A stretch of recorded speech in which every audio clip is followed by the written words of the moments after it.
स्तवन करूं, स्तवन करूं, स्तवन करूं ईसु तारूं। वचन सुनीने ग्रहण करूं सहु, तेने पंथे चालू। स्तवन करूं, स्तवन करूं, स्तवन करूं ईसु तारूं। કેમ છો મિત્રો? સ્તવન બાઇબલ અભ્યાસ કાર્યક્રમમાં હું આપ સર્વનો આવકાર કરું છું. આ કાર્યક્રમ મારફતે દરરોજ આપને મળતા મને ખૂબ આનંદ થાય છે. મિત્રો, આજે આપણે હોશિયાના પુસ્તકમાંથી 5મો અધ્યાય જોવાના છીએ. આજનો વિષય છે ઇઝરાયેલ ઈશ્વરથી દૂર જાય છે અને ઈશ્વર ઇઝરાયેલથી દૂર જાય છે. આ સાંભળીને આપણને આશ્ચર્ય થાય કે લોકો ઈશ્વરથી દૂર થાય છે. એ બરાબર છે, કારણ કે આપણે હાલમાં પણ તે જોઈ રહ્યા છીએ.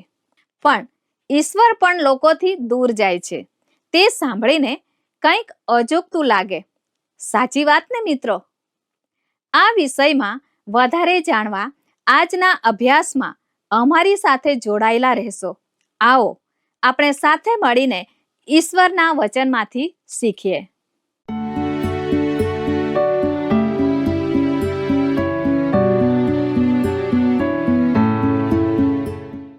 નમસ્કાર દર્શક મિત્રો, હું આશા રાખું છું કે આપ સર્વ કુશળ હશો. જો તમારી પાસે પવિત્ર બાઇબલ હોય તો હોશિયા પ્રબોધકનું પુસ્તક તેનો 5મો અધ્યાય ખુલ્લો રાખશો. મિત્રો, આજના અભ્યાસમાં આગળ વધતા આપણે જોઈશું કે આ અધ્યાયમાં ઉત્તરના રાજ્યના પાપની વાત ચાલુ છે અને તેમના પર ન્યાય શાસન આવી રહ્યું છે. તે હકીકત પણ છે. મિત્રો, આપણે હોશિયા પ્રબોધકની વ્યક્તિગત પાશ્ચાત્ય ભૂમિકાને યાદ રાખવાની છે. એક જુવાન તરીકે તે એક સુંદર યુવતીના પ્રેમમાં પડી ગયો, પણ તે વેશ્યા બની ગઈ. મને થાય છે કે તે કદાચ પૈસાને માટે આકર્ષાઈ હશે અને તેને થતું હશે કે આવા કામ સિવાય મોજશોખ નહીં માણી શકાય. આમ હોવા છતાં ઈશ્વરે હોશિયાને તે સ્ત્રી સાથે લગ્ન કરવા કહ્યું. તેથી તેણે તેના પર પ્રેમ કર્યો અને તેની સાથે લગ્ન કર્યા. તેઓને 3 બાળકો થયા. તે પછી પણ તે સ્ત્રીનું જીવન એવું જ રહ્યું. પણ હોશિયા જઈને ફરી તેને પાછો લઈ આવ્યો અને તેને પોતાની બનાવી લીધી. હોશિયા ભંગિત હૃદય અને ભંગિત કુટુંબવાળો બની ગયો. આવી પાશ્ચાત્ય ભૂમિકા સાથે તેણે ઇઝરાયેલના ઉત્તરના રાજ્યને કહ્યું, ઈશ્વર કહે છે તમે વેશ્યાના જેવા બની ગયા છો અને તમે ઈશ્વરને વફાદાર રહ્યા નથી. તેથી ઈશ્વરને કેવું લાગે છે તે હું બરાબર જાણું છું. તે તમારા પર પ્રેમ કરે છે અને તે તમને છોડી દેશે નહીં, પણ તમારા પાપને લીધે તે તમને શિક્ષા કરશે. ઈશ્વર આ પ્રજા, દેશના આગેવાનો, યાજકો અને રાજાને વખોડી કાઢીને આ અધ્યાયની શરૂઆત કરે છે. તો વાલા દર્શક મિત્રો, આવો હોશિયા પ્રબોધકનું પુસ્તક 5મો અધ્યાય તેની પહેલી કલમમાં ઈશ્વર કહે છે, હે યાજકો તમે આ સાંભળો, ને હે ઇસ્રાયેલ લોકો તમે લક્ષ આપો, ને હે રાજકુટુંબ તું સાંભળ, કેમ કે તમારી વિરુદ્ધ દંડાજ્ઞા છે. કેમ કે તમે મિસ્પામાં ફાંદારૂપ તથા તાબોર પર નાખેલી જાળ રૂપ થયા છો. મિત્રો, મિસ્પા તો ઇસ્રાયેલ રાજ્યની દક્ષિણ પશ્ચિમે આવેલું હતું અને તાબોર રાજ્યના ઉત્તર પૂર્વ ભાગના માર્ગમાં આવેલું હતું.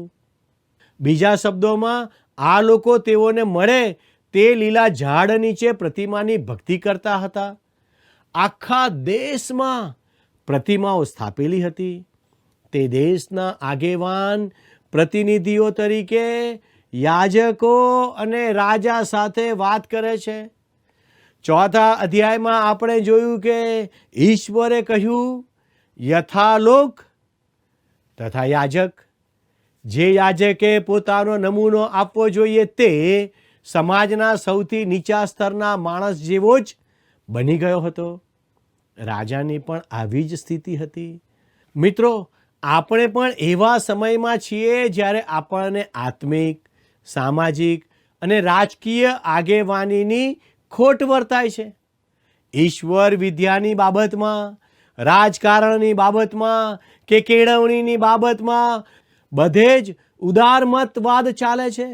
સમાજમાં, વેપારમાં, ધંધાકીય અને વહીવટી બાબતોમાં અપ્રમાણિકતા, આત્મિક પતન અને ઢીલી નીતિને લીધે દેશો અને પ્રજાઓ નાશ તરફ જઈ રહ્યા છે.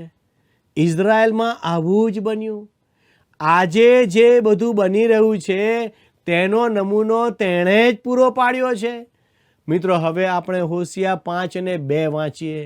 બંડખોરો ભ્રષ્ટાચારમાં નિમગ્ન થયા છે, પણ હું તે સર્વને ઠપકો દેનારો છું. ઈશ્વરે ઇઝરાયલની ક્રૂરતાને લીધે તેને ઠપકો આપ્યો. ખૂન, હિંસા અને યુદ્ધમાં તેઓ સંડોવાયા હતા. આજે આપણી દુનિયા પણ હિંસા, ખૂન, યુદ્ધ, ત્રાસવાદ, જુલમ અને મારામારીથી ભરપૂર છે. આ સર્વ માટે દેશોએ અને જવાબદાર આગેવાનોએ ઈશ્વરના ન્યાય શાસનનો સામનો કરવો પડશે. ઈશ્વર યુદ્ધખોર પ્રજાને પોતાના ન્યાય શાસન નીચે લાવે છે. આજે ઊંઘમાંથી જાગવાનો સમય છે. આપણે ઈશ્વરને જગતમાંથી કાઢી મૂકી શકતા નથી, બરતરફ કરી શકતા નથી. તેમને એમ નથી કહી શકતા કે અમને તમારી જરૂર નથી. ઇઝરાયલની માફક આજે દુનિયાના દેશો ઈશ્વરનું ન્યાય શાસન અનુભવી રહ્યા છે. મિત્રો, હવે 5મા અધ્યાયની 3 અને 4 કલમો જુઓ. હું એફ્રાઈમને ઓળખું છું ને ઇઝરાયેલ મારાથી અજાણ્યો નથી. કેમ કે હે એફ્રાઈમ, તે તો વ્યભિચાર કર્યો છે ને ઇઝરાયેલ વટાળ્યો છે. તેમના કામો તેમને પોતાના દેવ તરફ ફરતા રોકશે, કેમ કે તેમના અંતરમાં વ્યભિચારી હૃદય છે ને તેઓને યહોવાનું જ્ઞાન નથી. મિત્રો, અગાઉ મેં જણાવ્યું હતું કે ઈશ્વરે ઇઝરાયેલ દેશ માટે એફ્રાઈમ એવું નામ પસંદ કર્યું હતું. તે એક જ કુળનું નામ હતું, પણ તેમણે તે નામ ઉત્તરના રાજ્યના 10 કુળો દર્શાવવા વાપર્યું હતું. પણ હું બીજું પણ એક કારણ આ નામની પસંદગી પાછળ વિચારું છું. ઇઝરાયેલમાં એફ્રાઈમ પ્રતિમાની ભક્તિનું ખરું કેન્દ્ર સ્થાન હતું. યરોબામ રાજાએ બેથેલમાં સૌપ્રથમ સોનાની પ્રતિમા મુકાવી હતી. પાછળથી બીજી પ્રતિમા સમરૂનમાં મૂકી હતી. આ બંને સ્થળો એફ્રાઈમ કુળમાં આવતા હતા. બેથેલ કદાચ બિન્યામીન કુળમાં હોઈ શકે, પણ તે વિસ્તાર અને ઉત્તર રાજ્યના બાકીના વિસ્તાર પર એફ્રાઈમ કુળ છવાઈ ગયું હતું. તેથી એફ્રાઈમ પ્રતિમાની ભક્તિનું કેન્દ્રસ્થાન હતું અને આવી ભક્તિ ઇઝરાયેલ દેશ અને પ્રજાનું સૌથી મોટું પાપ હતું. અને દેવોની ભક્તિ એફ્રાઈમમાં સ્થાપવામાં આવી હતી. તેમ છતાં તે ભક્તિએ બધા જ 10 કુળોને વટાળીને અશુદ્ધ કર્યા હતા અને વળી તેની અસર દક્ષિણના યહૂદા રાજ્ય ઉપર પણ થઈ હતી. આ એવા લોકોનું પાપ હતું કે જેઓ પાસે ઈશ્વરનું વચન હતું અને તેઓ ઈશ્વરને જાણતા હતા, પણ ઈશ્વરથી દૂર થઈ ગયા હતા. તેઓ હવે ઈશ્વરને ઓળખતા ન હતા અને તેમની ભક્તિ કરતા ન હતા. પરિણામે આખા દેશમાં ભારે અનીતિ, અધપતન અને ભ્રષ્ટતા પ્રસરી ગયા હતા અને તેની અસર દેશના જીવન વ્યવહાર અને પર્યાવરણ પર થઈ હતી. ઈશ્વર કહે છે કે ભૂમિને અને પશુઓને પણ તેની અસર થઈ હતી. આજે પણ ઈશ્વરના શ્રાપની અસર આ દેશ પર છે. થોડી સિંચાઈ પદ્ધતિ વિકસી છે, પણ તેથી યશાયા 35:1 પ્રમાણે અરણ્ય તથા સૂકી ભૂમિ હરખાશે, વન આનંદ કરશે ને ગુલાબની જેમ ખીલશે. એ વચન હજુ પૂરું થયું નથી. હવે આપણે હોશિયાનું પુસ્તક 5મો અધ્યાય અને 5મી કલમ વાંચીએ. ઇસ્રાયેલનો ગર્વ તેને મોઢામોઢ સાક્ષી પૂરે છે. તે માટે ઇસ્રાયેલને એફ્રાઈમ પોતાના અન્યાયથી ઠોકર ખાઈને પડી જશે. યહૂદિયા પણ તેમની સાથે ઠોકર ખાઈને પડી જશે. અહીં ઈશ્વર કહી રહ્યા છે કે 10 કુળને જીતી લેવામાં આવશે અને યહૂદિયા પણ તેમની સાથે ઠોકર ખાઈને પડી જશે. પણ યહૂદિયાનો સમય કહ્યો નથી. ગમે તે હોય, પણ આખરે યહૂદિયા પણ પતન પામ્યું અને આ બંને રાજ્યોને બંદીવાસમાં લઈ જવામાં આવ્યા. ઉત્તરના રાજ્યને આસુરના બંદીવાસમાં લઈ જવાયું અને 1 સદી પછી દક્ષિણના રાજ્યને બાબિલના બંદીવાસમાં લઈ જવાયું. આ બંદીવાસમાંથી તેઓ ખરેખર કદી પાછા આવ્યા નહીં, જેના વિશે ઈશ્વરનું વચન કહે છે. હોશિયાનું પુસ્તક તે બહુ સ્પષ્ટ કરે છે કે જ્યારે ઈશ્વર તેમને પાછા લાવશે ત્યારે જગત તે જાણશે અને દેશમાં શાંતિ સ્થપાશે. હોશિયા 5 અને 6 જણાવે છે તેઓ પોતાના ઘેટા બકરા તથા પોતાના ઢોર ઢાંક લઈને યહોવાની શોધ કરવા જશે, પણ તે તેઓને મળશે નહીં. તે તેઓની પાસેથી જતો રહ્યો છે. મિત્રો, બીજા શબ્દોમાં લોકોએ ઈશ્વરને દૂર કરી દીધા છે, પણ જ્યારે તેઓ પર મુશ્કેલી આવે છે ત્યારે તેમના દરેક આધારોનો અનુભવ કર્યા પછી તેઓ ઈશ્વર તરફ ફરશે, કેમ કે ઈશ્વર તેમનો છેલ્લો આધાર છે. પણ તેઓને તે મળશે નહીં, કેમ કે ઈશ્વરે પોતાને તેઓથી દૂર કરી દીધા છે. ઘણા લોકોને માટે ઈશ્વર તરફ ફરવું એ છેલ્લો ઉપાય હોય છે. ઈશ્વરને લોકો સ્પેર વ્હીલ એટલે કે વધારાના પૈડા તરીકે જુએ છે, અથવા તો ઈશ્વરને જીવન વીમા પોલિસી કે અગ્નિશામક તરીકે અથવા સંકટ સમયે ખેંચવાની સાંકળ કે બટન સમજીને ઈશ્વરની સાથે વ્યવહાર કરે છે. ઘણા માટે સંકટમાં આવી પડાય ત્યારે જ પ્રાર્થના એક ઉપાય બને છે, પણ આ યોગ્ય બાબત નથી.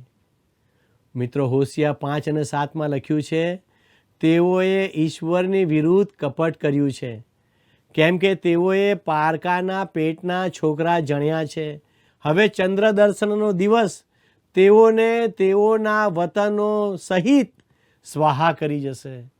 મિત્રો, અહીં લખ્યું છે તેઓએ પારકાના પેટના છોકરાને જન્મ આપ્યો છે, એટલે કે તેઓ ઈશ્વર માટે અજાણ્યા છે. લોકોએ પોતાના બાળકોને ઈશ્વરના આત્મિક પોષણ અને શિક્ષણમાં તેમજ નિયમ અને શિસ્તમાં ઉછેર્યા ન હતા. પૂર્ણ નિયમના પુસ્તકમાં ઈશ્વરે તેઓને કહ્યું હતું કે તેઓએ તેમના સંતાનોને ઈશ્વરના વચન અને આજ્ઞાઓનું સતત અને સતત શિક્ષણ આપવાનું છે. તે વચનો તેમની બારશાખો પર લખવાના હતા. ઘરે બેઠા હોય ત્યારે, રસ્તે ચાલતા હોય ત્યારે, રાત્રે સૂવા માટે જાય ત્યારે આ વચનો શીખવવાના હતા. પણ હવે ઈશ્વર કહે છે તેઓએ પારકાના પેટના છોકરાને જન્મ આપ્યો છે. તેઓ મને જાણતા અથવા ઓળખતા નથી. મિત્રો આવો આપણે અભ્યાસમાં આગળ વધતા 5મા અધ્યાયની 8 અને 9 કલમને વાંચીએ. ગિબિયામાં સિંગ તથા રામામાં રણસિંગડું વગાડો. બેથ આવેનમાં ભયસૂચક કરણાટ વગાડો. હે બિન્યામીન, તારી પછવાડે શિક્ષાને દિવસે એફ્રાઈમ વેરાન થઈ જશે. જે નિશ્ચય થવાનું જ છે તે મેં ઇસ્રાયેલના કુળોને જાહેર કર્યું છે. બેથ આવેન એટલે બેથેલ. બિન્યામીન કુળના તે ભાગે ઉત્તર રાજ્ય સામે બળવો કર્યો હતો. ઈશ્વર કહે છે કે ચેતવણીના વચનો સર્વ લોકો અને સર્વ દેશોમાં જવા જોઈએ. મિત્રો, બીજા શબ્દોમાં ઈશ્વર લોકોને ચેતવણી આપવામાં નિષ્ફળ ગયા નથી.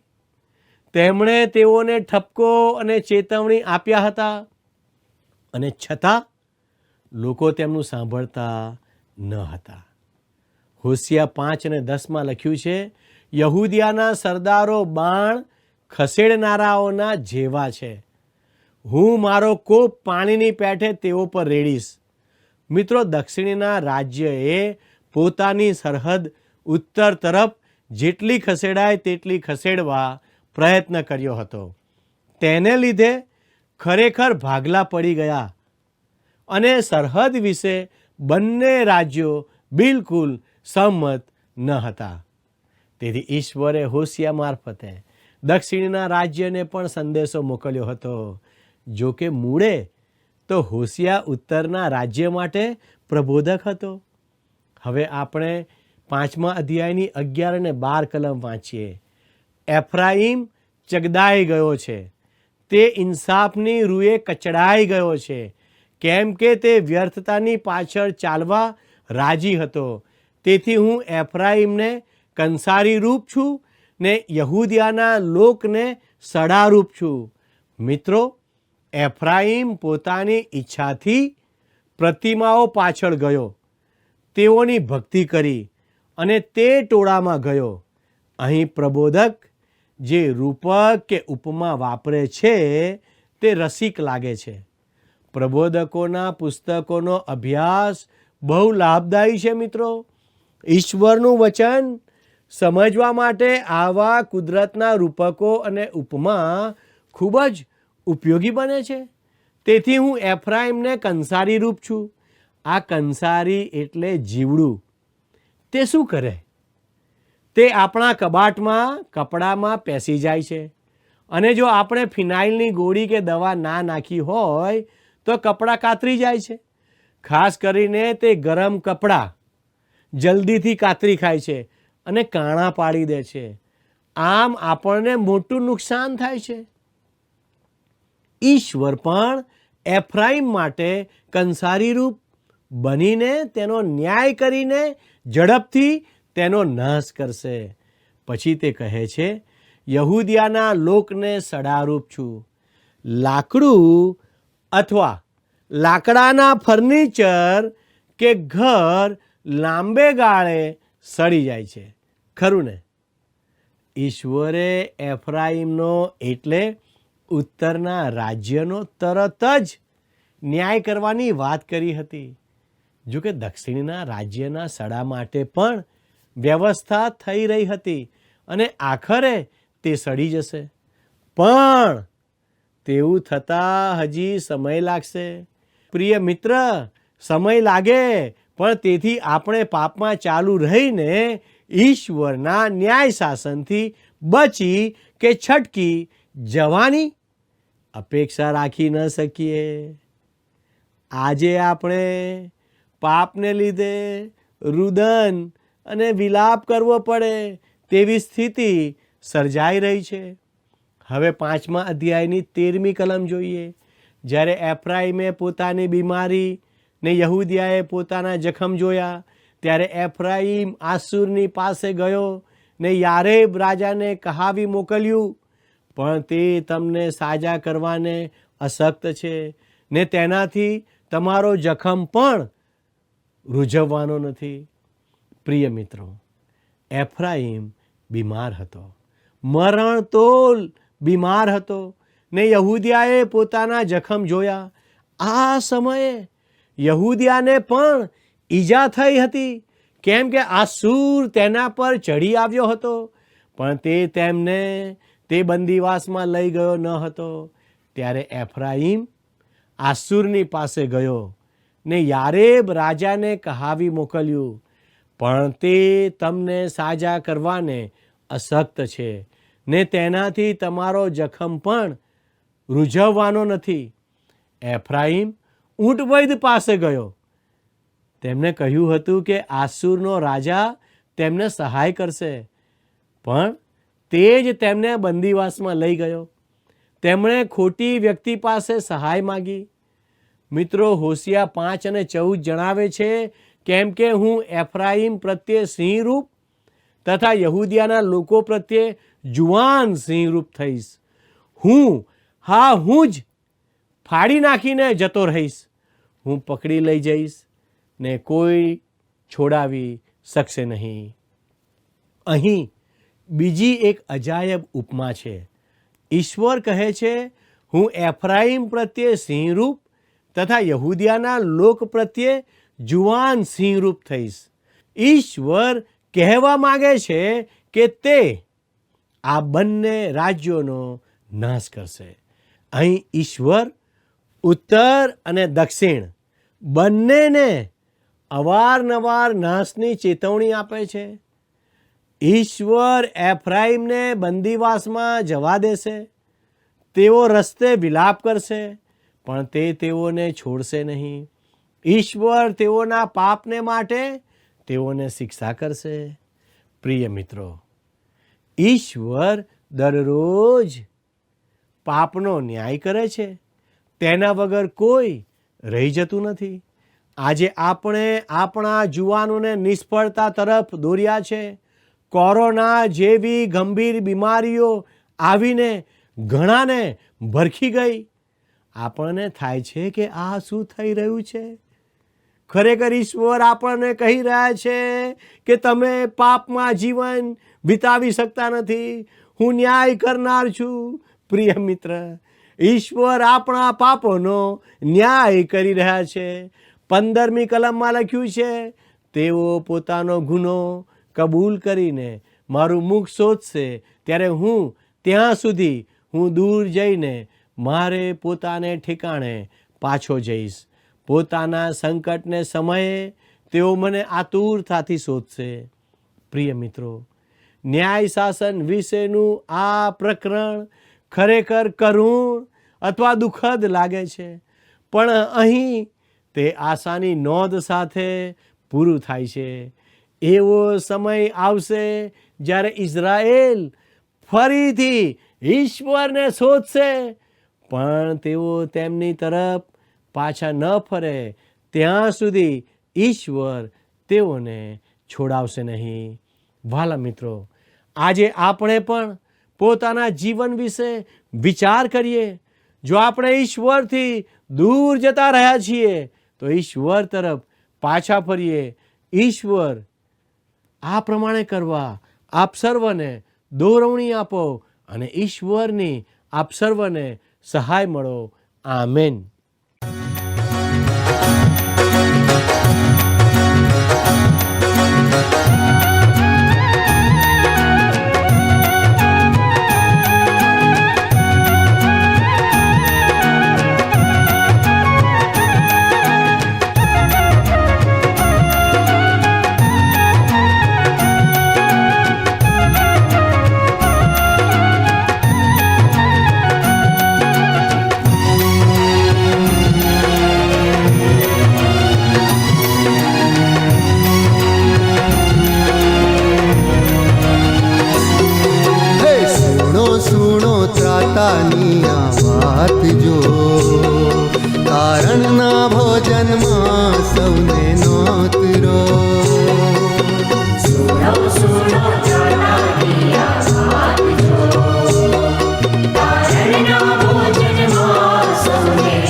ફરજો ગુર્જર દેશે ભ્રાતજો, ફરજો ફરજો ગુર્જર દેશે ભ્રાતજો, ફરજો ગુર્જર દેશે ભ્રાતજો, ફરજો ગુર્જર દેશે ભ્રાતજો, હે ફરજો ફરજો ગુર્જર દેશે ભ્રાતજો, તારણના ભોજનમાં સૌને નોતરો, ફરજો ફરજો ગુર્જર દેશે ભ્રાતજો, તારણના ભોજનમાં સૌને નોતરો, હે સુણો સુણો ત્રાતાની આ વાત જો, તારણના ભોજનમાં સૌને નોતરો, સુણો સુણો ત્રાતાની આ વાત જો, તારણના ભોજનમાં સૌને નોતરો.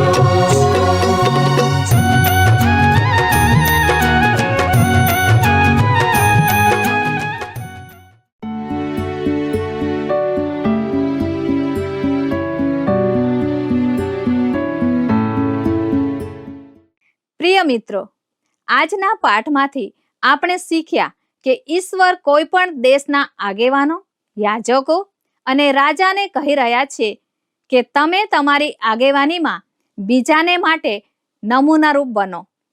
પછી તે ઈશ્વર વિદ્યાની વાત હોય કે રાજકારણની વાત હોય કે શૈક્ષણિક વાત હોય કે પછી ધંધાકીય વાત હોય, દરેક બાબતમાં તેઓએ બીજાને નમૂનારૂપ અને બીજાને ઉપયોગી કાર્ય કરવાના છે.